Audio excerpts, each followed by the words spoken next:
أما بعد أعوذ بالله من الشيطان الرجيم بسم الله الرحمن الرحيم المال والبنون زينة الحياة الدنيا سبحان ربك رب العزة عما يصفون وسلام على المرسلين والحمد لله رب العالمين اللهم صل على سيدنا محمد وعلى آل سيدنا محمد وبارك وسلم اللهم صل على سيدنا محمد وعلى آل سيدنا محمد وبارك وسلم اللهم صل على سيدنا محمد وعلى آل سيدنا محمد وبارك وسلم۔ آج کی گفتگو کا عنوان ہے اولاد کی ایمانی تربیت۔ یہ سب سے زیادہ مشکل کام ہے اور یہ کام وہی ماں باپ کر سکتے ہیں جن کے اپنے دل میں ایمان کامل ہو۔ اگر اپنی ہی بیٹری ڈسچارج ہوگی تو پھر انسان بچے کے اندر ایمانی روح کو نہیں پھونک سکے گا۔ ایمان ہے کیا؟ کچھ دیر اس کی تفصیل سن لیجئے کہ انسان کو یہ یقین ہو جائے کہ نبی علیہ الصلوۃ والسلام جو شریعت لائے ہیں وہ 100% سچی ہے۔ یہ دنیا عارضی ہے، ایک دن اللہ کے سامنے پیش ہونا ہے اور اپنے اعمال کا حساب دینا ہے۔ حتیٰ کہ انسان کے دل پر یہ کیفیت جم جائے کہ میں اللہ کے سامنے ہوں، اللہ میرے ساتھ ہیں، وہ مجھے ہر وقت دیکھ رہے ہیں، هو معکم اینما کنتم، وہ میرے ساتھ ہیں میں جہاں کہیں بھی ہوں۔ جب یہ کیفیت انسان کے دل پر آ جاتی ہے تو پھر اس کے لیے گناہوں سے بچنا آسان ہو جاتا ہے۔ اس کو موجودہ زمانے میں ایک دو مثالوں سے سمجھاتے ہیں تاکہ بات آسان ہو۔ شہروں میں بڑے بڑے اسٹور بنے ہوتے ہیں، ایک وقت میں سینکڑوں لوگ شاپنگ کر رہے ہوتے ہیں، مگر شاپ پکنگ کوئی نہیں کرتا۔ ہزاروں لاکھوں چیزیں پڑی ہیں سامنے، مگر کوئی اٹھا کے جیب میں نہیں ڈالتا۔ اس کی وجہ کیا ہے؟ کہ ہر بندے کو یہ پتہ ہوتا ہے کہ ایک سیکیورٹی کیمرے کا نظام ہے اور وہ مجھے دیکھ رہا ہے۔ میں نے اگر کوئی بھی چیز اٹھا کر جیب میں ڈالی تو گیٹ پر پہنچتے ہی مجھے پکڑ لیا جائے گا۔ اس لیے کافر لوگ بھی شاپنگ کرتے ہیں، کوئی چیز نہیں اٹھاتے، دہریے بھی شاپنگ کرتے ہیں، کچھ نہیں اٹھاتے، حالانکہ انہیں اٹھانے میں کوئی اور رکاوٹ تو نہیں ہے، لیکن یہ ڈر ہے کہ مجھے دیکھا جا رہا ہے اور مجھے پکڑ لیا جائے گا اور مجھے اس کی سزا ملے گی، میں انڈر سرویلنس ہوں۔ یہ مومن کا احساس ہوتا ہے۔ اسی لیے ایک بڑے ملک میں بجلی چند منٹ کے لیے بند ہوئی تو ملینز آف ڈالر کی چیزیں گاہکوں نے چرا لی۔ اب ان کو پتا تھا کہ کوئی نہیں ہمیں دیکھ رہا، تو معلوم ہوا کہ یہ احساس کہ مجھے کوئی دیکھ رہا ہے بندے کو گناہ سے بچاتا ہے۔ مومن کے دل میں یہ احساس ہوتا ہے کہ اللہ تعالیٰ مجھے دیکھتے ہیں، لہذا وہ کسی بھی گناہ کے کام کی طرف قدم نہیں اٹھاتا۔ ایک اور مثال، کھلی سڑک ہے، گاڑی بھی ہے، جانا بھی جلدی ہے، لیکن لوگ اوور سپیڈنگ نہیں کرتے۔ پوچھے کیوں؟ کہتے ہیں جی یہ وہ زون ہے کہ جہاں ریڈار کے ذریعے واچ کرتے ہیں اور پھر آگے جا کے ٹکٹ مل جاتی ہے۔ تو اب دیکھیں کہ اس اوور سپیڈنگ کے لیے تمام مواقع موجود ہیں، مگر دل میں یہ ڈر ہے کہ سزا ملے گی، اس لیے اوور سپیڈنگ نہیں کرتے۔ یہ مثالیں بتاتی ہیں کہ مومن کے دل میں جب یہ احساس ہوتا ہے کہ ایک پروردگار ہے، ہم اس کے سامنے ہیں، یعلم خائنۃ الاعین وما تخفی الصدور، وہ جانتا ہے آنکھوں کی خیانت کو اور جو تمہارے سینوں میں چھپا ہوا ہے، تو پھر انسان گناہ کے لیے قدم نہیں اٹھاتا۔ نبی علیہ الصلوۃ والسلام نے یہ ایمان صحابہ کے اندر بھر دیا تھا۔ ایک ایک صحابی اور صحابیہ ان کو یہی کیفیت حاصل ہو گئی تھی، اس لیے ان کا ہر عمل شریعت کے مطابق ہوتا تھا۔ نبی علیہ الصلوۃ والسلام نوجوانوں کو، بچوں کو یہی کی بات سکھاتے تھے۔ چنانچہ اس کی دلیل سن لیجئے۔ ابن عباس عنہ فرماتے ہیں کہ میں نبی علیہ السلام کی سواری کے پیچھے سوار تھا تو ارشاد فرمایا، یا غلام، اے لڑکے، احفظ اللہ یحفظک، تو اللہ کے احکام کی حفاظت کر، اللہ تعالیٰ تیری حفاظت کریں گے، اور تو اللہ کا دھیان کر، تجدہ تجاہک، تو اسے اپنے سامنے ہر وقت پائے گا۔ یہ ایمان ہے۔ اور دیکھو، ایک نوجوان بچے کو اس کی تلقین کی جا رہی ہے۔ چنانچہ ان نوجوانوں کا ایسا یقین بن گیا تھا کہ جیسے ہر وقت ہم اللہ تعالیٰ کے سامنے ہیں۔ اور اس کی دلیل کہ حارث رضی اللہ عنہ ایک صحابی ہیں، نوجوان ہیں، اللہ تعالیٰ پوچھتے ہیں، کیف اصبحت یا حارثہ، اللہ کے حبیب صلی اللہ علیہ وسلم نے پوچھا، انہوں نے جواب دیا، اصبحت مؤمنا حقا، کہ میں نے پکا سچا مومن ہونے کی حالت میں صبح کی۔ تو نبی علیہ السلام نے پوچھا، وما علامت ایمانکم، تمہارے ایمان کی علامت کیا ہے؟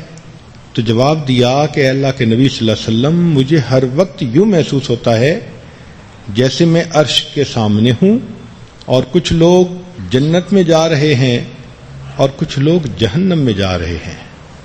نبی علیہ السلام نے فرمایا کہ تو نے حقیقت کو سمجھ لیا، اس کے اوپر پکا رہنا۔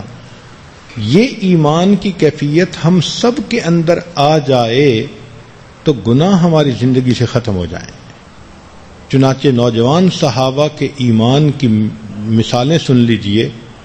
عبداللہ ابن عمر رضی اللہ عنہ ویرانے کے اندر ایک دیہاتی لڑکے کو کہتے ہیں کہ بکری بیچ دو، پیسے لے لو، مالک کو مت بتانا۔ وہ نوجوان بچہ آگے سے کہتا ہے، فَأَيْنَ اللَّهُ، بھائی اللہ کہاں ہے؟ حیران ہوتے تھے کہ دیکھو اس تنہائی میں جہاں کوئی دیکھنے والا نہیں، اس کو گناہوں سے بچانے کے لیے اللہ کا کیسا خوف نصیب ہے۔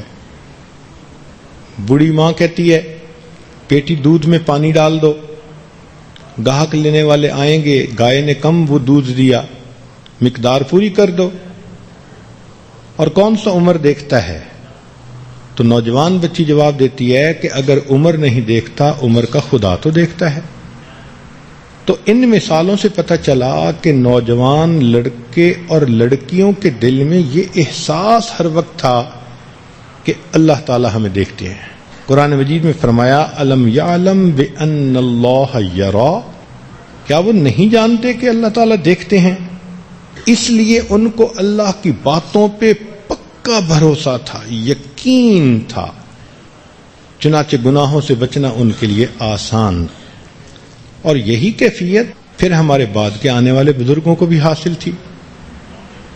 چنانچہ سلیمان دارانی رحمۃ اللہ علیہ خیمے میں اکیلے ہیں، جنگل ہے، ایک دیہاتی عورت آ کر خود کہتی ہے کہ میں آپ سے ملاپ کرنا چاہتی ہوں۔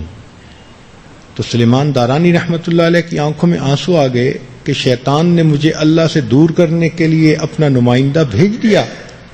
ان کو روتے دیکھ کر عورت شرمندہ ہوئی اور چلی گئی۔ یہ روتے روتے سو گئے۔ سیدنا یوسف علیہ السلام کی زیارت ہوئی، یہ بڑے خوش ہوئے کہ یوسف علیہ السلام کی زیارت مجھے نصیب ہو رہی ہے۔ اے اللہ کے پیارے نبی صلی اللہ علیہ وسلم، آپ کتنے بڑے فتنے سے بچ گئے۔ زلیخا نے کہا، ہیت لک، کہ گناہ کے لیے میں حاضر ہوں، اور آپ نے گناہ کی طرف دھیان ہی نہ دیا۔ تو سیدنا یوسف علیہ السلام نے جواب دیا، میں تو اللہ کا نبی تھا، میرے ساتھ تو اللہ کی خاص مدد تھی. یہ اتنی حیران کن بات نہیں ہے. حیران کن بات تو یہ ہے کہ تمہیں تنہائی میں ایک عورت نے گناہ کی دعوت دی اور تم اس گناہ کی کیفیت میں بھی بچ نکلے.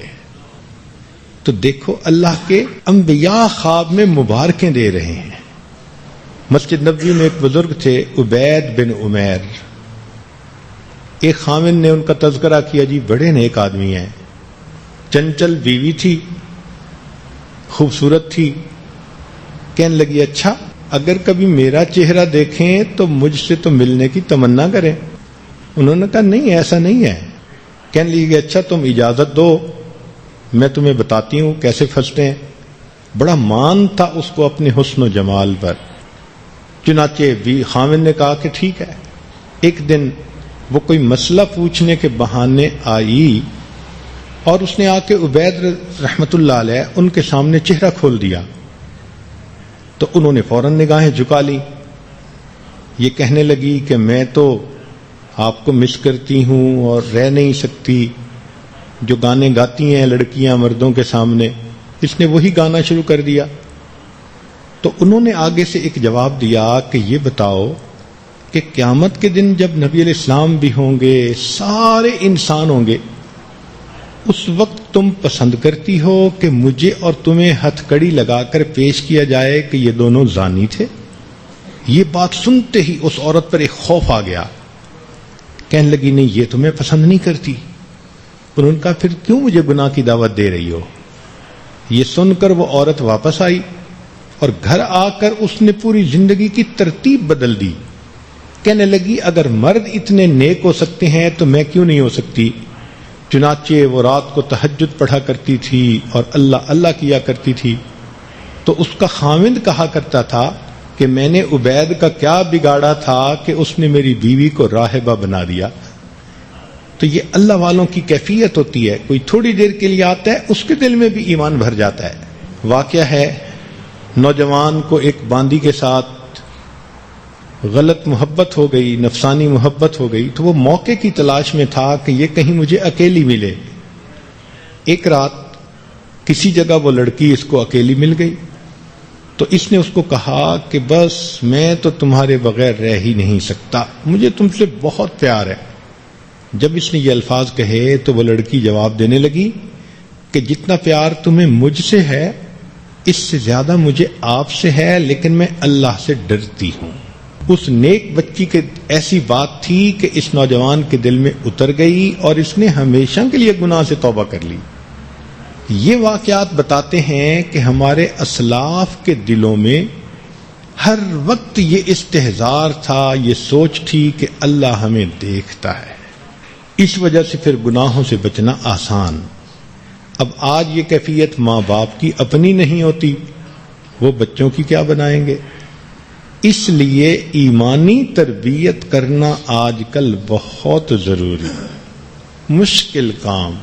چنانچہ اس میں بچوں کو مشائخ کے پاس بھیجنا پڑتا ہے، ایسے بڑوں کے پاس بھیجنا پڑتا ہے کہ جن کی صحبت میں رہ کر بچوں کے دل کے اندر یہ کیفیت بن جائے.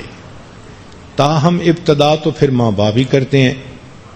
چنانچہ عورت کو چاہیے، ماں کو چاہیے کہ اپنے بچے کے دل کی یہ کیفیت بنائے بچپن سے کہ ہم جو کرتے ہیں اللہ دیکھتے ہیں اور قیامت کے دن ہمیں نیکی پر ثواب ملے گا، گناہ پر عذاب ملے گا. تو آپ دیکھیں گی کہ چھوٹا بچہ بھی گناہوں سے بچے گا. چنانچہ ایک باپ اپنے بیٹے کے ساتھ جا رہا تھا، انگور کا باغ تھا. اس نے بچے کو کہا کہ یہیں راستے پہ کھڑے ہو، میں اندر جا کے انگور توڑتا ہوں اور اگر کوئی دیکھنے والا آ گیا تو مجھے آواز دے دینا، میں آ جاؤں گا. باپ انگور توڑنے لگا. بچے نے فوراً کہا یا ابی احد یرانا، اے ابا کوئی دیکھتا ہے. تو باپ ڈر کے آ گیا. جب دیکھا تو کوئی بھی نہیں تھا. کہنے لگا تم نے مجھے کیوں بلا لیا؟ یہاں تو کوئی بھی نہیں تھا. اس نے کہا اے ابا بندہ تو ہمیں کوئی نہیں دیکھ رہا، بندوں کا پروردگار تو دیکھ رہا ہے. تو دیکھو بچوں کی بھی یہ کیفیت ہے. یہ مقصود ہے کہ ہماری زندگیوں میں یہ حاصل ہو جائے۔ چنانچہ اس کی ابتدا کیسے ہوتی ہے کہ ماں بچے کو بچپن میں سب سے پہلے اللہ کا نام سکھائے۔ حدیث مبارکہ میں آتا ہے جو ماں اپنے بچے کو سب سے پہلے اللہ کا نام سکھائے اور بچہ اللہ کا لفظ بولے تو اس پر ماں باپ کے پچھلے سب گناہوں کی معافی ہو جاتی ہے۔ پھر بچہ جب ذرا اور بڑا ہو تو اس کو کلمہ سکھائے۔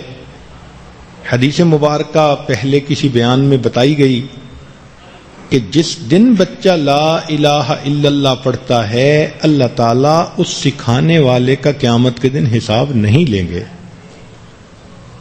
پھر بچے کے اندر یہ احساس ڈالا جائے کہ ہم بندے ہیں، ہمارا پیدا کرنے والا خدا ہے اور وہ ہمیں ہر وقت دیکھتا ہے۔ تو جب یہ احساس اس کے دل میں پیدا کریں گے تو وہ بچہ کوئی بھی کام غلط نہیں کرے گا۔ اس کو کہتے ہیں ایمانی تربیت۔ چنانچہ سہل تستری رحمت اللہ علیہ خود بچے تھے، چھوٹے تھے، بڑے بزرگ گزرے ہیں امت کے، تو کہتے ہیں کہ میں چھوٹا بچہ تھا 3-4 سال کا، مجھے ماموں نے بلایا اور بلا کر کہا کہ بیٹے تم اللہ کو یاد کیا کرو۔ میں نے کہا کیسے کروں؟ فرمانے لگے جب تم بستر پہ سونے کے لیے جایا کرو رات کو تو 3 دفعہ یہ دل میں کہا کرو ہوا معکم اینما کنتم، وہ تمہارے ساتھ ہے تم جہاں کہیں بھی ہو۔ الم یعلم بان اللہ یرا، کیا نہیں جانتے کہ اللہ دیکھتا ہے؟ ان 2 آیتوں کو ذہن میں رکھ کر 3 مرتبہ کہا کرو اللہ میرے ساتھ ہے مجھے دیکھتا ہے، اللہ میرے ساتھ ہے مجھے دیکھتا ہے، اللہ میرے ساتھ ہے مجھے دیکھتا ہے، اور پھر سویا کرو۔ بچے نے کرنا شروع کر دیا۔ کچھ دنوں کے بعد اسے کہا کہ تم 7 دفعہ کہہ لیا کرو، کچھ دنوں کے بعد کہا تم 11 دفعہ کہہ لیا کرو۔ جب عادت بن گئی تو ایک دن فرمایا مجھے کہ تم روز ہی ایسا کیا کرو۔ فرماتے ہیں کہ میں 3-4 سال کا بچہ تھا اور میں روز سوتے ہوئے یہی بات سوچتا، اللہ مجھے دیکھتے ہیں، اللہ میرے ساتھ ہیں، حتیٰ کہ یہ احساس اتنا میرے دل پہ غالب آ گیا کہ میں کوئی بھی کام نافرمانی والا نہیں کرتا تھا۔ وہ فرماتے ہیں کہ اس کی یہ برکت ہوئی کہ ماں باپ نے مجھے قرآن مجید یاد کرنے پر لگایا اور میں نے 6 سال کی عمر سے پہلے قرآن مکمل پڑھ لیا۔ 6 سال کی عمر پوری نہیں ہوئی تھی میں قرآن مجید کا حافظ بن گیا۔ تو دیکھو بچوں کو کس طرح وہ یہ احساس دل میں ڈالتے تھے اور پھر بچے بچپن کے اندر سے نیکی کرنے والے بن جاتے تھے۔ ہمارے مشائخ سلوک کے ذریعے یہی چیز سکھاتے ہیں۔ چنانچہ ہمارے سلسلہ عالیہ نقشبندیہ کے اسباق ہیں تو وہ اللہ اللہ کے ذکر سے شروع ہوتے ہیں، اور جو 16واں سبق ہے ہوا معکم اینما کنتم، وہ تمہارے ساتھ ہے تم جہاں کہیں بھی ہو۔ تو خانقاہوں میں مشائخ کی خدمت میں وقت گزارنے کا مقصد یہی کہ بچپن میں ایمان نہ سیکھ سکے تو چلو اس عمر میں آ کے ایمان سیکھ لیں۔ یہی مقصود ہے اس بیت کا اور ان معمولات کا۔ چنانچہ ایک بزرگ تھے، ان کو کسی نے کہا جی حضرت آپ فلاں سے تو بہت پیار کرتے ہیں، باقیوں سے اتنا پیار نہیں۔ تو انہوں نے ایک دن کچھ مرغیاں ذبح کروانی تھی مہمانوں کے لیے، وہ اعتراض کرنے والوں کو بھی دیں، چھری پکڑائی اور اس نوجوان کو بھی دی اور چھری پکڑائی اور کہا کہ یہ مرغی ایسی جگہ ذبح کرو جہاں کوئی نہ دیکھتا ہو۔ لو دوسرے لوگ گئے، کسی نے دیوار کی اوٹ میں، کسی نے درخت کی اوٹ میں وہ مرغی ذبح کی اور لے کے آ گئے، اور وہ نوجوان جس پر ان کی محبت کی خاص نظر تھی وہ تھوڑی دیر بعد آیا، وہ رو رہا تھا، حضرت آپ نے حکم دیا اور میں حکم کو پورا نہیں کر سکا۔ بھئی کیوں نہیں کیا؟ حضرت میں جہاں بھی گیا ہر جگہ اللہ مجھے دیکھ رہے تھے۔ تو دیکھو مقصود یہ ہے کہ یہ استحضار دائمی نصیب ہو جائے۔ اب یہ کیفیت ماں نے باپ نے اپنے بچے کے دل میں پیدا کرنی ہوتی ہے. تو آپ سمجھ رہی ہوں گی کہ جب اپنی ہی بیٹری ڈسچارج ہے، اپنے ہی دل میں غفلت ہے، تو بچوں کے دل میں یہ چیز کیسے پیدا کریں؟ اس لیے بچے کی ایمانی تربیت ایک مشکل کام ہے. خوش نصیب مائیں ہیں جن کے اپنے دل میں بھی اللہ کا ایسا خوف ہوتا ہے اور وہ پھر اپنے بچوں کے دل میں بھی وہی خوف پیدا کر دیتی ہیں. تو بچے بچپن سے ہی گناہوں سے نفرت کرتے ہیں اور نیکی کی کوشش کرتے ہیں. قریب کے زمانے میں خواجہ قطب الدین بختیار کاکی رحمۃ اللہ علیہ کا واقعہ رات بھی سنایا تھا کہ ماں ان کا یقین بنانے کے لیے روٹی چھپا دیتی تھی، ان کو کہتی تھی اللہ سے مانگو تاکہ دل میں یقین پکا ہو جائے کہ اللہ مجھے رزق دیتے ہیں. ایک دن ماں نہ رکھ سکی تو بچے نے خود نفل پڑھے، دعا مانگی اور اللہ نے اپنی رحمت سے اس کو روٹی عطا کر دی. دیکھیں کہ ماں بچے کا یقین بناتی ہے اور اللہ اس ماں کی یوں مدد فرماتے ہیں. آج بھی اگر کوئی ماں دل میں یہ عہد کرے کہ میں خود بھی نیک بنوں گی، ایسا ایمان کامل خود بھی حاصل کروں گی اور اپنے بچوں کے دل میں بھی یہ نعمت بھرنے کی کوشش کروں گی، تو آپ دیکھنا اللہ کی کھلی مدد آپ کو نظر آئے گی. تو ایمانی تربیت میں سب سے پہلے بچے کے دل میں اللہ کا تعارف کروانا اور یہ خیال بھرنا کہ ہر نعمت ہمیں وہی پروردگار دیتا ہے، اگر وہ روٹھ گیا تو زندگی ہماری برباد ہو جائے گی. اس لیے ہمیں نیکی کرنی ہے اور برائی سے بچنا ہے. گویا بچے کے دل میں حلال اور حرام کا واضح تصور پیدا کر دینا. بچہ گناہ سے ایسے ڈرے جیسے سانپ اور بچھو سے ڈرتا ہے.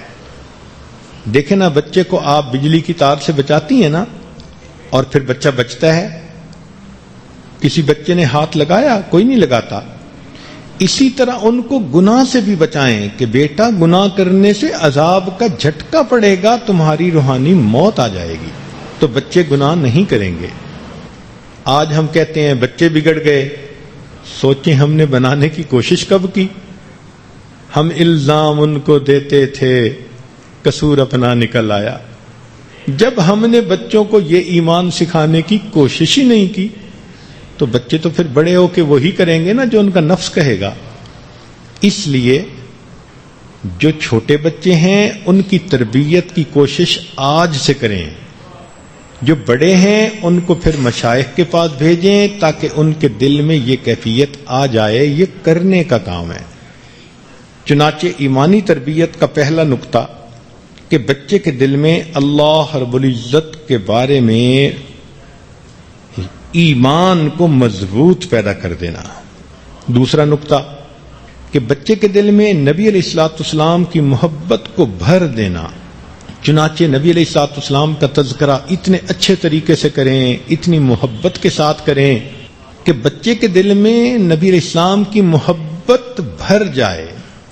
ہم نے عورتوں کو دیکھا کہ بچوں کو اپنے میکے کا تعارف کرواتی ہیں نا، تو اپنے بھائی کو چاند بنا کے پیش کرتی ہیں، چندہ ماموں. اب اگر اپنے بھائی کی محبت بچے کے دل میں ایسے پیدا کر رہی ہو تو اللہ کی بندی، اللہ کے حبیب صلی اللہ علیہ وسلم جو ہمارے آقا ہیں، ہمارے سردار ہیں، ان کی محبت کیسے پیدا کرنی چاہیے. چنانچہ طریقہ یہ کہ حدیث کے واقعات سنائے اور باتیں بتائیں اور بچے کے دل میں یہ احساس پیدا کیا کہ نبی علیہ الصلوۃ والسلام نے جو کام جس طرح سے کیا ہمیں وہ کام اسی طرح سے کرنا ہے. اس میں ہماری نجات ہے. چنانچہ حضرت علی رضی اللہ عنہ فرمایا کرتے تھے کہ نبی علیہ السلام نے ارشاد فرمایا، ادبوا اولادکم علی ثلاث خصال، کہ تم اپنی اولاد کو 3 ان کے اندر صفتیں پیدا کرو. ایک اپنے نبی علیہ السلام کی محبت، دوسرا ان کے اہل بیت کی محبت، اور تیسرا قرآن مجید کی محبت. چنانچہ جتنے صحابہ تھے سب نبی علیہ السلام کے عاشق تھے، کیا بڑے اور کیا بچے. ایک نوجوان نبی علیہ السلام کی خدمت میں آتے ہیں، اے اللہ کے نبی صلی اللہ علیہ وسلم قیامت کب قائم ہوگی؟ نبی علیہ السلام نے پوچھا اچھا تم نے قیامت کے لیے کیا تیار کیا؟ کہنے لگا اے اللہ کے نبی صلی اللہ علیہ وسلم میرے دل میں اللہ اور اس کے رسول صلی اللہ علیہ وسلم کی بڑی محبت ہے۔ نبی علیہ السلام نے فرمایا کہ پھر تم قیامت کے دن کامیاب ہو جاؤ گے۔ دیکھا نوجوان کیا جواب دیتا ہے کہ میرے دل میں اللہ کے نبی کی محبت ہے۔ یہی محبت تھی کہ چھوٹے چھوٹے بچے نبی علیہ السلام کی خاطر اپنی جان دینے کو تیار تھے۔ بدر کے میدان میں معاذ اور معوذ چھوٹے چھوٹے بچے ہیں، انہوں نے ابو جہل کو قتل کر دیا۔ کیوں؟ کہ یہ بدبخت ہمارے آقا صلی اللہ علیہ وسلم کو تکلیف پہنچاتا ہے۔ اللہ اکبر کبیرہ، چھوٹے چھوٹے بچے، ان کے دل میں نبی علیہ الصلوۃ والسلام کی ایسی محبت تھی۔ تو پہلی بات، بچے کے دل میں اللہ کا دھیان پیدا کر دینا۔ دوسری بات، اس کے دل میں نبی علیہ الصلوۃ والسلام کی سچی محبت پیدا کر دینا۔ تیسری چیز، بچے کے دل میں قرآن مجید کے ساتھ عشق پیدا کر دینا۔ قرآن مجید کا ادب ہو، اس کو سیکھنے کا شوق، اس کو پڑھنے کا شوق، یہ بچے کو حاصل ہو جائے۔ اس کا نتیجہ کیا ہوگا کہ پھر بندہ اللہ کے احکام کو پڑھے گا اور اس کے اوپر عمل کرے گا اور اسے یقین ہوگا۔ صحابہ کا قرآن مجید کے اوپر کیسا یقین تھا؟ ایک واقعہ صرف سن لیجئے۔ ابن مسعود رضی اللہ تعالیٰ عنہ بیمار، عثمان غنی رضی اللہ عنہ ان کی عیادت کے لیے آئے تو پوچھا کہ ابن مسعود کیا بیماری ہے؟ انہوں نے جواب دیا مجھے گناہوں کی بیماری ہے۔ اب ذرا گفتگو سنیں عارفین کی کہ پوچھنے والے پوچھتے ہیں جی کیا بیماری ہے؟ تو جواب دیا گناہوں کی بیماری ہے۔ انہوں نے پوچھا کہ کوئی خواہش دل میں ہے؟ جواب دیا اللہ کی رحمت کی خواہش ہے دل میں۔ انہوں نے کہا میں تمہارے لیے کسی طبیب کو بلاؤں؟ جواب دیا جی طبیب نے ہی تو مجھے بیمار کیا ہے۔ ان کا اچھا پھر میں کچھ ہدیہ دیتا ہوں، آپ لے لو۔ کہنے لگے ہدیے کی زندوں کو ضرورت ہے، میں تو مرنے والا ہوں، مجھے کیا ضرورت؟ انہوں نے کہا آپ کی بیٹیاں ہیں، بیٹا کوئی نہیں، تو یہ ہدیہ بیٹیوں کے کام آئے گا۔ ابن مسعود عنہ فرمانے لگے کہ میری بیٹیوں کو اس کی ضرورت نہیں، میں نے ان کو سورہ واقعہ یاد کروا دی ہے اور وہ ہر دن سورہ واقعہ پڑھتی ہیں، اور میرے آقا صلی اللہ علیہ وسلم نے فرمایا من قرأ سورۃ الواقعۃ کل لیلۃ لم تصبہ فاقۃ ابدا، کہ جو ہر روز سورہ واقعہ پڑھتا ہے اس کو کبھی بھی فاقے کا عذاب نہیں ہو سکتا۔ سبحان اللہ، کیا یقین تھا دل کے اندر۔ آج قرآن مجید کے بارے میں ہمارا یہ یقین ہے؟ اللہ اکبر۔ تو اللہ کی محبت کو دل میں بھرنا، نبی علیہ الصلوۃ والسلام کی محبت کو دل میں بھرنا، اور تیسری بات قرآن مجید کی محبت کو دل میں بھرنا۔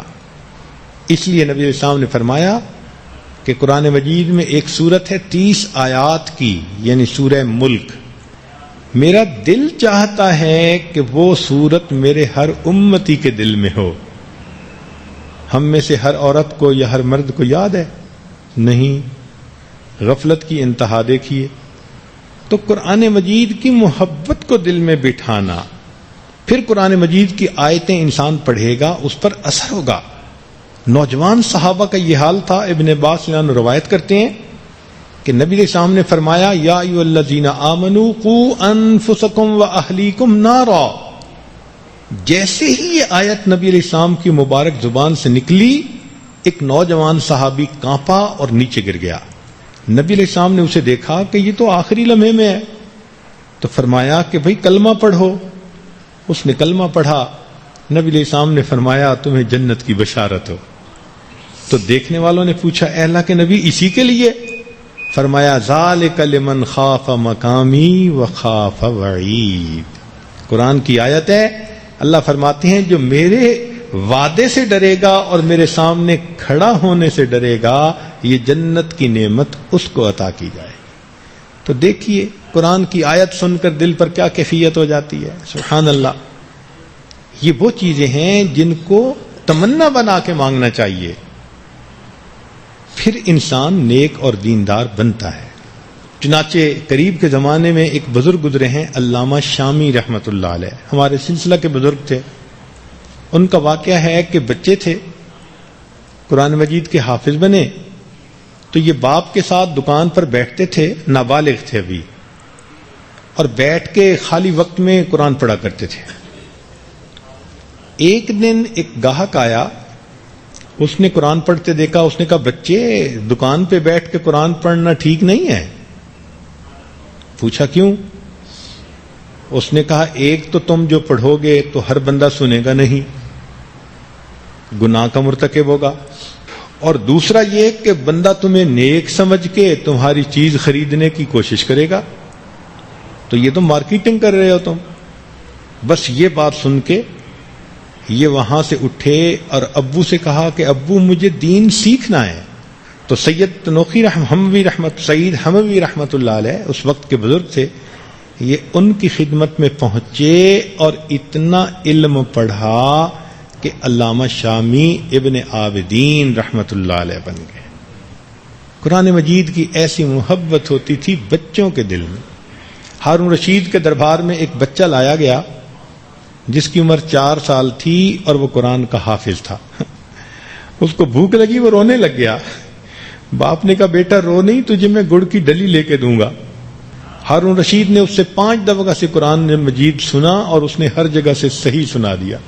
تو بچوں کے دل میں بچپن سے ہی قرآن مجید کی محبت کو پیدا کر دینا۔ تو 3 باتیں ابھی تک بتائیں، اللہ کا دھیان بچوں کے دل میں بنا دینا، نبی علیہ الصلوۃ والسلام کی محبت پیدا کر دینا تاکہ بچہ ہر کام سنت کے مطابق کرنے والا بن جائے، اور تیسرا قرآن مجید کی محبت کا پیدا کر دینا تاکہ بچہ اس کو پڑھے اور اس کی تعلیمات کے مطابق زندگی گزارے۔ چوتھی چیز ہے بچے کو نماز سکھانا۔ چنانچہ شریعت نے کہا کہ بچے کو 7 سال کی عمر میں نماز کا حکم دو، اور جب 10 سال کا ہو جائے اور نماز میں سستی کرے تو اب اس کو سزا بھی دو۔ لیکن بچے تو اس سے بہت پہلے سے نماز پڑھنا شروع کر دیتے ہیں۔ چنانچہ حدیث مبارکہ میں ہے کہ جب بچے کو دائیں اور بائیں ہاتھ کا فرق پتہ چل جائے، اتنا وہ میچور ہو جائے کہ اس کو پتہ چلے کہ میرا دایاں ہاتھ کون ہے اور بایاں ہاتھ، لیفٹ ہینڈ اور رائٹ ہینڈ، تو فرمایا کہ اس عمر سے بچے کو اپنے ساتھ نماز پڑھانے کی عادت ڈالو۔ اس کا مطلب یہ کہ ماں جب خود نماز پڑھے تو گھر کے چھوٹے بچے چاہے وہ 3-4 سال کے ہوں ان کو بھی اپنے ساتھ کھڑا کر لیا کرے۔ اور ہم نے دیکھا ہے کہ ایون 2 سال کے بچے ماں کو نماز پڑھتے دیکھتے ہیں تو وہ بھی مصلی پہ آ کے سجدہ کرتے ہیں، انہیں یہ پتہ نہیں ہوتا کہ میں مشرق کی طرف کر رہا ہوں یا مغرب کی طرف کر رہا ہوں۔ اور ان کی نماز بھی ایسی ہوتی ہے کہ کھڑے ہوتے ہیں اور ڈائریکٹ سجدے میں، رکوع تو ہوتا ہی نہیں بیچاروں کا۔ اور کئی بچوں کو دیکھا کہ ماں نماز پڑھ رہی ہوتی ہے، ہم نے دیکھا حنانہ کو کہ وہ آتی ہے ماں کے ساتھ کھڑی ہو کے اور پھر بالکل سیدھا یعنی پیٹ کے بل زمین کے اوپر لیٹ جاتی ہے، یہ اس کی نماز ہے۔ تو اس عمر سے بچے اپنے ماں باپ کے ساتھ نماز پڑھنے میں شریک ہو جاتے ہیں، تو ماں ان کو پھر نماز سکھائے، یاد کروائے، معانی سکھائے، اور پھر ان کو نماز پڑھنے کا طریقہ سمجھائے۔ یہ ماں کا کام ہوتا ہے۔ اب ماں خود نمازی ہوگی تو بچوں کو بھی نماز سکھائے گی، خود ہی نماز کی پابندی نہیں کرتی تو بچے کہاں سے پابند بنیں گے؟ پہلے وقتوں کی مائیں بچوں کی نماز کو اتنا بہترین بنا دیتی تھیں کہ بچوں کو ولایت کا نور مل جاتا تھا۔ بات عجیب سی ہے لیکن موقع کے مناسب ہے تو اس لیے میں عرض کر دیتا ہوں۔ امام غزالی رحمت اللہ علیہ 2 بھائی تھے، بڑے کا نام تھا احمد غزالی اور ان کا نام تھا محمد غزالی۔ یہ خطیب شہر تھے، فقیہ شہر تھے، جامع مسجد کے امام تھے، لیکن ان کے بڑے بھائی ان کے پیچھے نماز نہیں پڑھتے تھے۔ وہ بڑے بھائی بڑے ذاکر شاغل تھے، صاحب کشف تھے، لیکن نماز الگ پڑھتے تھے۔ امام غزالی رحمت اللہ علیہ کو لوگ اعتراض بھی کرتے، کہ امام صاحب آپ کے تو اپنے بھائی آپ کے پیچھے نماز نہیں پڑھتے. تو انہیں بڑا برا محسوس ہوتا. ایک دن ماں کے پاس آئے, امی بھائی میرے پیچھے نماز نہیں پڑھتے. ماں نے بڑے بیٹے کو بلایا, احمد تم محمد کے پیچھے نماز پڑھا کرو. ٹھیک ہے امی, پڑھوں گا. اب اگلی نماز میں امام غزالی مصلی پہ چڑھے, احمد غزالی پیچھے کھڑے ہیں, نماز کی نیت مان لی, پہلی رکعت ہو گئی. جب دوسری رکعت شروع ہوئی تو احمد غزالی نے نماز کی نیت توڑی اور صف میں سے نکل کے چلے گئے گھر, وہاں جا کے نماز پڑھ لی. لو اب تو شور مچا. لوگوں نے کہا یہ کیا بات ہوئی؟ امام غزالی رحمت اللہ علیہ کو بہت ہی زیادہ سبکی محسوس ہوئی, شرم محسوس ہوئی. یہ بڑے ڈپریشن کی حالت میں گھر آئے, امی میرے بھائی نے تو مجھے رسوا کیا, ذلیل کیا, لوگوں کے سامنے شرمندہ کیا. ماں نے بڑے کو بلایا, بیٹے تمہیں کہا تھا بھائی کے پیچھے نماز پڑھنا, تم نے یہ کیا حرکت کی؟ اس نے جواب دیا, اماں آپ نے کہا تھا اس کے پیچھے نماز پڑھنا, جب تک یہ نماز کی حالت میں تھا میں اس کے پیچھے تھا, جب یہ نماز میں ہی نہیں تھا تو مجھے اس کے پیچھے کھڑے ہونے کی کیا ضرورت تھی؟ ماں نے پوچھا کیا مطلب؟ اس نے کہا اسی سے پوچھو. اب امام غزالی رحمت اللہ علیہ کا سر شرم سے جھک گیا. ماں نے پوچھا کیا حال تھا بیٹا؟ امی میں نے درس دینا تھا اور نماز سے پہلے میں عورتوں کے کچھ مسائل پڑھ رہا تھا, حیض و نفاس, غسل کے بارے میں. نماز کا وقت ہو گیا. میں نے جب نماز شروع کی تو پہلی رکعت میں تو میری توجہ اللہ کی طرف رہی. جب دوسری رکعت ہوئی تو مجھے ایک مسئلہ یاد آیا اور میں نے اس مسئلے کے بارے میں سوچنا شروع کر دیا. تو بڑے نے کہا کہ دیکھو یہ نماز میں کھڑا عورتوں کے مسئلے سوچ رہا ہے تو میں اس کے پیچھے کیوں کھڑا ہوں؟ ماں نے یہ بات سنی تو ایک ٹھنڈی سانس لی اور کہنے لگی, افسوس میرے 2 بیٹے تھے اور دونوں میں سے میرا کوئی نہ بنا. میرے 2 بیٹے تھے اور دونوں میں سے میرا کوئی نہ بنا. تو انہوں نے پوچھا امی کیوں آپ کے نہ بنے؟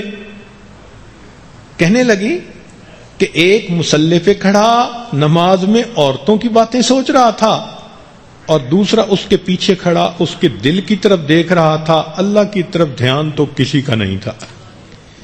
وہ مسئلے جو بڑے بڑے مشائخ سکھایا کرتے تھے, اس وقت کی مائیں اپنے بچوں کو وہ مسائل سکھا دیا کرتی تھی, اس لیے کہ ان ماؤں نے خود دین سیکھا ہوتا تھا, کسی نہ کسی اللہ والے سے ان کا تعلق ہوتا تھا. یہ قریب کے زمانے میں حضرت مرزا مظہر جان جانا رحمت اللہ علیہ, ان سے بیعت ایک خاتون تھی, اس کے 2 بیٹے تھے, محمد علی اور ان کے دوسرے بھائی. تو جب آزادی کا مسئلہ شروع ہوا تو ماں نے اپنے بچے کو بلا کر خود کہا, بولی اماں محمد علی کی جان بیٹا خلافت پہ دے دو. دیکھا یہ ماں ہوتی ہے. خنسا رضی اللہ تعالیٰ عنہ بچے کو بلاتی ہیں, بیٹا تم بڑے ہو نا, اللہ کے راستے میں تم جہاد کرنا اور میں تمہاری لاشوں کو دیکھوں گی کہ تمہیں زخم سینے پہ لگے یا پیٹھ پہ لگے.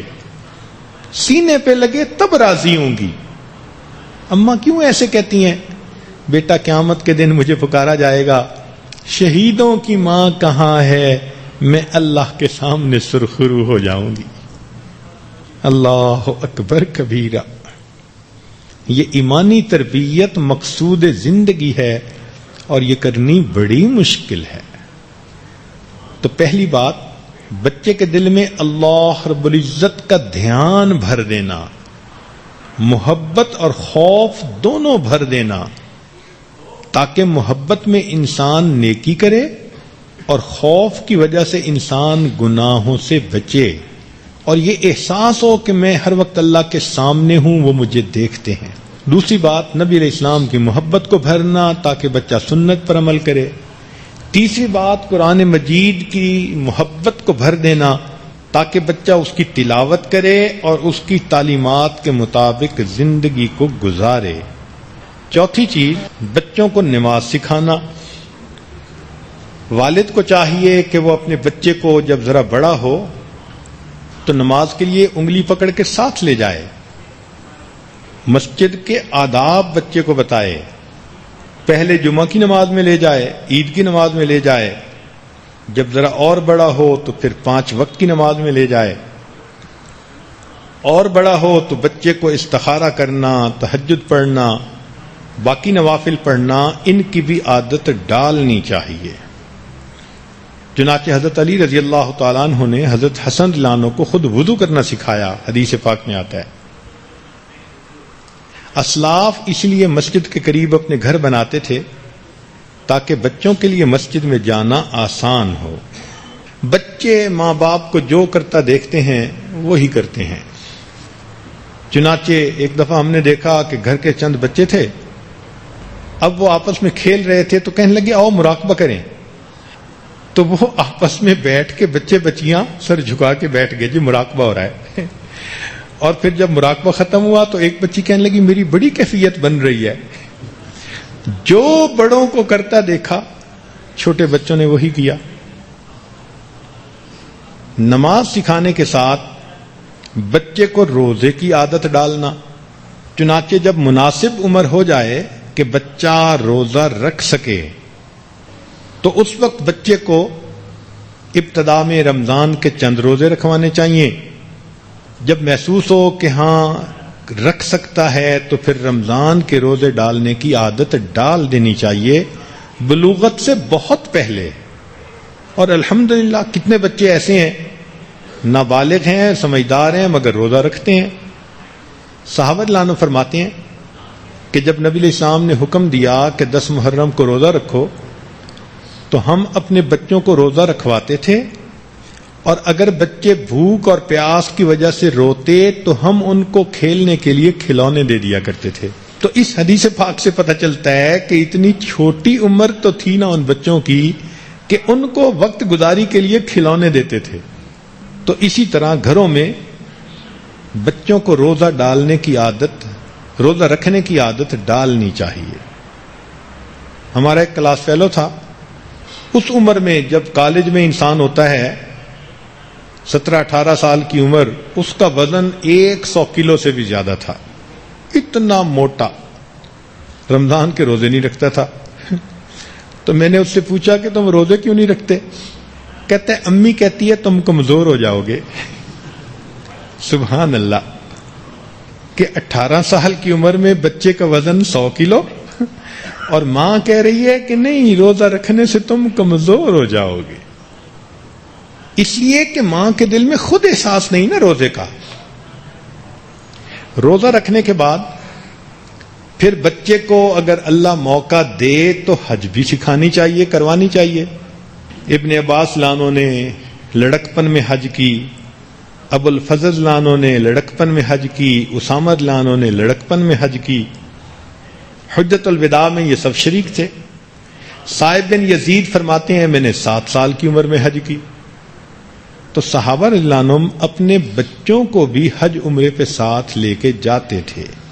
تو جن کو اللہ تعالیٰ استطاعت دے وہ حج اور عمرہ بھی اپنے بچوں کو کروائیں۔ 7ویں چیز ہے زکوٰۃ۔ چنانچہ بچوں کو جب وہ جوانی کی عمر کو پہنچیں تو زکوٰۃ دینے کی ان کو ٹریننگ دینی چاہیے۔ حدیث مبارکہ میں ہے کہ نبی اسلام کے پاس ایک عورت آئی، اس نے بچی اٹھائی ہوئی تھی اور بچی نے 2 چوڑیاں پہنی ہوئی تھی۔ نبی اسلام نے جب دیکھا تو اس عورت سے کہا کہ اس بچی کی چوڑیوں کی زکوٰۃ دیتی ہو؟ اس نے کہا نہیں۔ فرمایا پھر تو قیامت کے دن ان چوڑیوں کی جگہ اس کو آگ کی چوڑیاں پہنائی جائیں گی۔ اللہ اکبر! یہ سنتے ہی ماں نے وہ چوڑیاں اتاری اور نبی علیہ السلام کی خدمت میں پیش کر دیں۔ اے اللہ کے نبی، اللہ کے لیے قبول کر لیجیے۔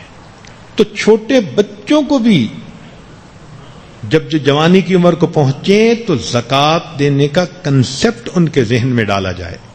آج تو بچیوں کو زیور بنانے کی فکر ہوتی ہے زکوٰۃ دینے کی فکر نہیں ہوتی۔ اب یہ 7 پوائنٹ ایسے ہیں جن کو سکھانے سے بچے کی دینی تربیت ہو جائے گی۔ 1، اللہ تعالیٰ کا دھیان دل میں پیدا کرنا۔ 2، نبی علیہ السلام کی محبت پیدا کرنا۔ 3، قرآن مجید کی محبت پیدا کرنا۔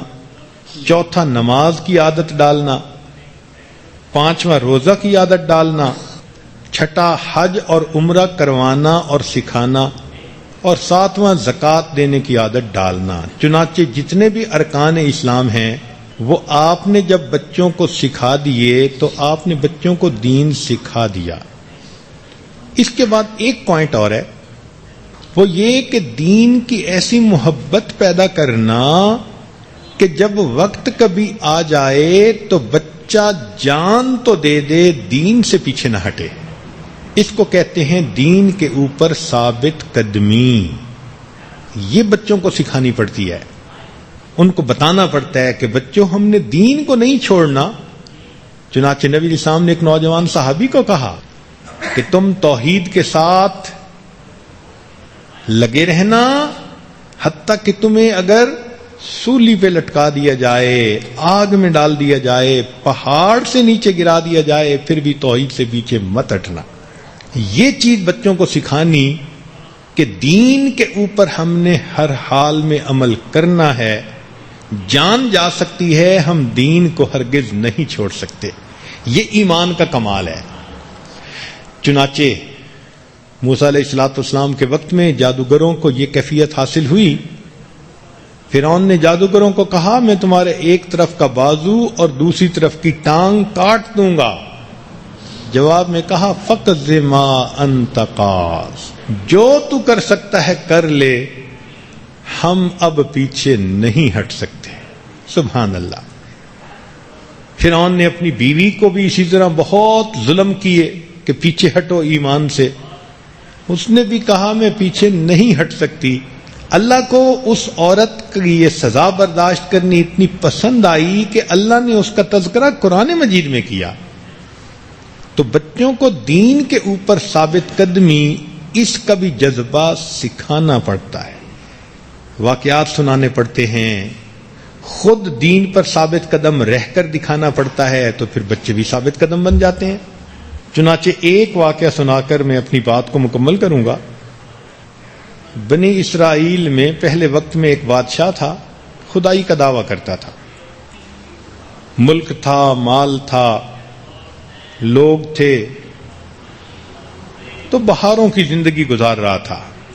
اس بادشاہ کے پاس ایک جادوگر تھا جو جادو کے ذریعے اس کے مختلف کام کرتا رہتا تھا، اور بادشاہ کی خدائی چمکتی تھی۔ وہ جادوگر بوڑھا ہو گیا۔ اس نے بادشاہ سے کہا کہ جناب کسی کو کہو کہ مجھ سے جادو سیکھ لے تاکہ میرے بعد جو آپ کے مختلف اسائنمنٹس ہیں وہ کرتا رہے۔ تو بادشاہ نے ایک نوجوان کو کہا کہ تم اس سے جادو سیکھو۔ وہ بچہ جادو سیکھنے کے لیے اس جادوگر کے پاس جاتا۔ اللہ کی شان کے راستے میں ایک راہب رہتا تھا، بچے کا تعارف اس سے ہو گیا۔ اس راہب نے اس کو بتایا کہ میاں یہ بادشاہ ہمارا خدا نہیں، خدا تو کوئی اور ہے۔ بچے کو راہب کی باتیں اچھی لگتیں، چنانچہ یہ راستے میں اس سے بھی باتیں سیکھتا اور جادوگر کے پاس بھی چلا جاتا، حتیٰ کہ راہب کی باتیں دل پر اتنی اثر پذیر ہوئیں کہ بچے نے یہ یقین بنا لیا کہ ہمارا خدا ایک ہے، بادشاہ خدا نہیں ہے۔ بچے کے دل میں ایمان بھر گیا۔ یہ بھی بات بیٹھ گئی کہ نفع نقصان اللہ دینے والا ہے، مشکل کو حل کرنے والا اللہ ہے۔ اتنا یقین بیٹھا کہ ایک دن وہ بچہ آ رہا تھا تو پتہ چلا کہ جنگل کا ایک جانور شیر راستے میں کہیں آ کر بیٹھ گیا اور لوگ پریشان ہیں کہ ہم اب آگے پیچھے کیسے ہوں۔ اس نوجوان نے اللہ کا نام لے کر ایک تیر چلایا اور وہ شیر مر گیا، لوگوں کو مصیبت سے نجات ہو گئی۔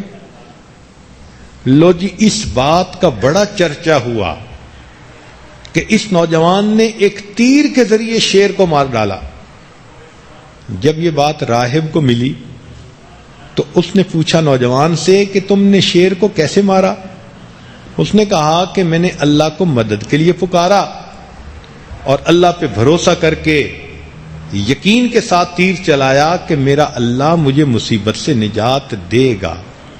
راہب نے کہا کہ اچھا اگر تمہاری یہ کیفیت بن گئی ہے تو اب تم آزمائشوں کے لیے تیار رہنا، مگر پلیز میرا نام کسی کو ظاہر نہ کرنا کہ میں نے تمہیں ایمان سکھایا.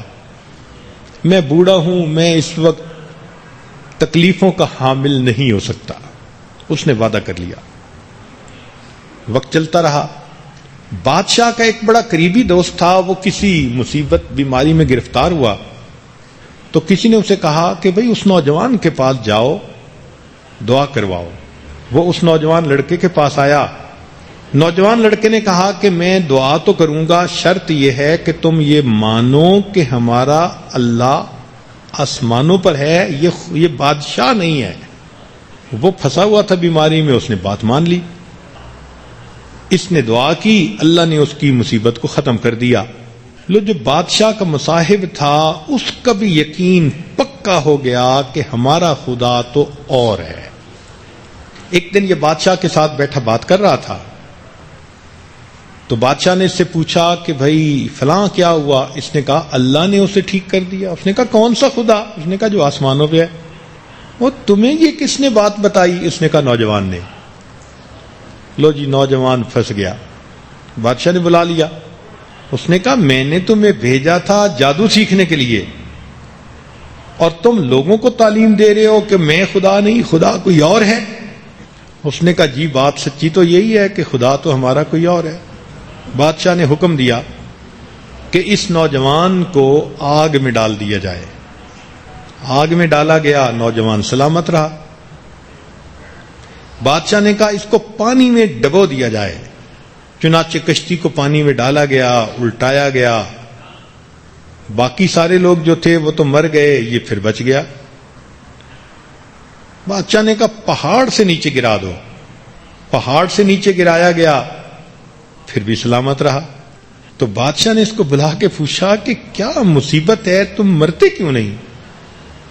اس نے کہا میرے مرنے کا طریقہ یہ ہے کہ شہر کے سارے لوگوں کو اکٹھا کرو اور ان کے سامنے مجھے ایک جگہ پر کھڑا کر کے میرے ترکش سے ہی تیر نکالو اور تیر نکالنے کے بعد یہ کہو کہ میں اس تیر کو پھینکتا ہوں بسم رب ھذل غلام، اس رب کے نام سے جو اس غلام کا رب ہے. چنانچہ بادشاہ نے ایسے ہی کیا.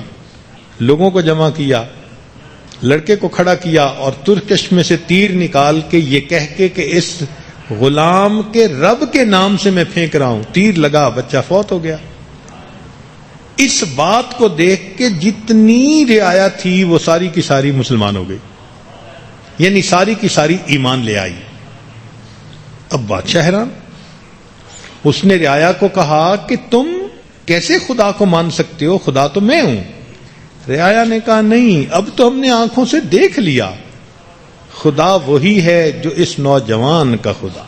بادشاہ نے حکم دیا یہ جتنے ایمان والے ہیں ان سب کے لیے گڑھا کھودا جائے، آگ جلائی جائے، انہیں اس میں ڈال دیا جائے. چنانچہ آگ جلائی گئی، لوگوں کو ڈالا گیا. ایک عورت تھی جس کے پاس دودھ پیتا چھوٹا بچہ تھا، اس عورت کو ڈالنے لگے. وہ عورت بچے کی وجہ سے ذرا گھبرا گئی تو ڈالنے والے نے بچے کو چھینا اور بچے کو پہلے آگ میں ڈالا. جب ماں کے سامنے اس کے چھوٹے بچے کو آگ میں پھینکا گیا تو ماں کا دل دہل گیا، مگر اس بچے نے اندر سے آواز دی امی جلدی آؤ، یہاں تو بڑا مزہ ہے. یہ تھے جن کو اصحاب اخدود کہا گیا. قرآن مجید میں ان کا واقعہ ہے قتل اصحاب الاخدود. اب دیکھیے کہ جب ایمان کی حلاوت مل جاتی ہے نا، پھر کوئی پھانسی پہ لٹکائے، آگ میں ڈالے، پہاڑ سے گرائے، بندے کو اس کا کوئی فرق نہیں پڑا کرتا. یہ ایمان پر ثابت قدمی ہم نے اپنے بچوں کو سکھانی ہے. اس کو کہتے ہیں ایمانی تربیت.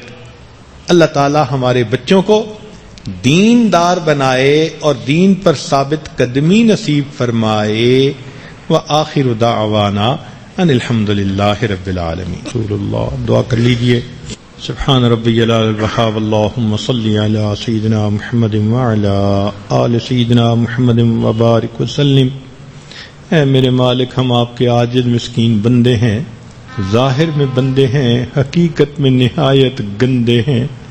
اللہ ہمارے اندر کی گندگیوں کو دور فرما، دلوں کی ظلمت کو دور فرما، دلوں کی سختی کو دور فرما، ہمارے دلوں کو منور فرما، دل کی دنیا کو آباد فرما. اے کریم آقا، ہمارے دل میں ایمان کتنا کمزور ہے، شرمندگی ہو رہی ہے. اللہ اس ایمان کو کامل فرما دیجئے. اللہ ہمیں مقام احسان والی کیفیت عطا فرما دیجئے. ہمارے بچوں کو بھی عطا فرما دیجئے. ہمیں اپنے مقبول بندوں اور بندیوں میں شامل فرما لیجئے. اے کریم، اپنی رحمت کے ساتھ ایمان کی نعمت میں کمال عطا فرما دیجئے. رب کریم مہربانی کا معاملہ فرمائیے. ہمارے گھروں کو دین کا گلشن بنا دیجئے. ہماری اولادوں کو نیکوکار بنا دیجئے، فرما بردار بنا دیجئے، ماں باپ کی آنکھوں کی ٹھنڈک بنا دیجئے. اے اللہ، آج تک اس بارے میں بہت کوتاہی ہوئی، ہم توبہ کرتے ہیں، معافی مانگتے ہیں. اے اللہ، ہمارے پچھلے قصوروں کو معاف کر دیجئے. آئندہ ہم خود بھی یہ کیفیت حاصل کرنے کی کوشش کریں گے، اور اللہ بچوں میں بھی یہ کیفیت بھرنے کی کوشش کریں گے. مشکل کام ہے، اللہ اس میں ہماری مدد فرما دیجئے. آپ کی مدد کے بغیر یہ کام نہیں ہو سکتا. اے اللہ، کمزور ہمیشہ قوی کو پکارتا ہے، ہم کمزور ہیں، آپ قوی ہیں، مدد فرما دیجئے. اے اللہ، اسی ایمان پر اپنے وقت پہ ہمیں موت عطا فرما دیجئے. رب کریم، ہماری ان دعاؤں کو اپنی رحمت سے قبول فرما. اے اللہ، رمضان کے دن گزرتے جا رہے ہیں، اپنی رحمت سے ہمیں مغفرت کیے ہوئے گناہگاروں میں شامل فرما لیجئے. اے رب کریم، آپ کے بندے بندیاں آپ کے سامنے دامن پھیلائے بیٹھے ہیں، آپ کو اپنا پروردگار سمجھتے ہیں. اے کریم آقا، جانتے ہیں کہ ہم سے کوتاہیاں ہوئیں، اور ہمارا کوئی رب ہے جو ہمیں معاف کر سکتا ہے. اے کریم، رحمت فرما دیجئے، گناہوں کو معاف کر دیجئے، خطاؤں سے درگزر فرما دیجئے. اے اللہ، اس رمضان کو ہمارے لیے بخشش کا ذریعہ بنا دیجئے. اللہم انا نسألک الجنہ ونعوذ بک من النار. ربنا ظلمنا انفسنا وإن لم تغفر لنا وترحمنا لنكونن من الخاسرین. صلی اللہ تعالی علی حبیبہ سیدنا محمد وآلہ واصحابہ اجمعین برحمتک یا ارحم الراحمین.